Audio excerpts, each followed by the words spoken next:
Justice Yahya Afridi chief justice of Pakistan نامزد کر دیے گئے۔ 12 رکنی خصوصی پارلیمانی کمیٹی کے بند کمرہ اجلاس میں جسٹس منصور اور جسٹس منیب اختر سمیت 3 سینئر ترین ججز کے ناموں پر غور کیا گیا۔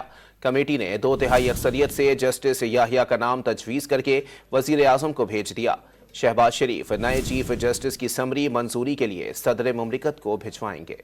خصوصی پارلیمانی کمیٹی نے چیف جسٹس پاکستان کے لیے جسٹس یحییٰ آفریدی کے نام کی منظوری دے دی۔ 12 رکنی خصوصی پارلیمانی کمیٹی کا بند کمرہ اجلاس پارلیمنٹ ہاؤس میں ہوا۔ سنی اتحاد کونسل کے ارکان علی ظفر، بیرسٹر گوہر اور حامد رضا نے اجلاس کا بائیکاٹ کیا۔ اجلاس میں راجہ پرویز اشرف، فاروق ایچ نائک، سید نوید قمر، کامران مرتضیٰ، رانا انصار، احسن اقبال، شائستہ پرویز ملک، اعظم نذیر تارڑ اور خواجہ آصف شریک ہوئے۔ کمیٹی میں چیف جسٹس کی تقرری کے لیے سیکرٹری قانون کے بھیجے گئے 3 ججز کے نام پیش کیے گئے۔ سیکرٹری قانون نے 3 سینئر موسٹ ججز کے ناموں کا پینل کمیٹی کو بھجوایا تھا۔ سپریم کورٹ کے 3 سینئر ترین ججز میں جسٹس منصور علی شاہ، جسٹس منیب اختر اور جسٹس یحییٰ آفریدی شامل ہیں۔ اجلاس میں طویل بحث کے بعد کمیٹی نے 2/3 اکثریت سے جسٹس یحییٰ آفریدی کے نام پر اتفاق کر لیا۔ اس سے قبل دوران اجلاس JUI کے سینیٹر کامران مرتضیٰ نے سنی اتحاد کونسل کے رہنماؤں سے ٹیلی فونک رابطہ کیا اور اجلاس میں شرکت کی دعوت دی، تاہم سنی اتحاد کونسل کے ممبران نے اجلاس میں شرکت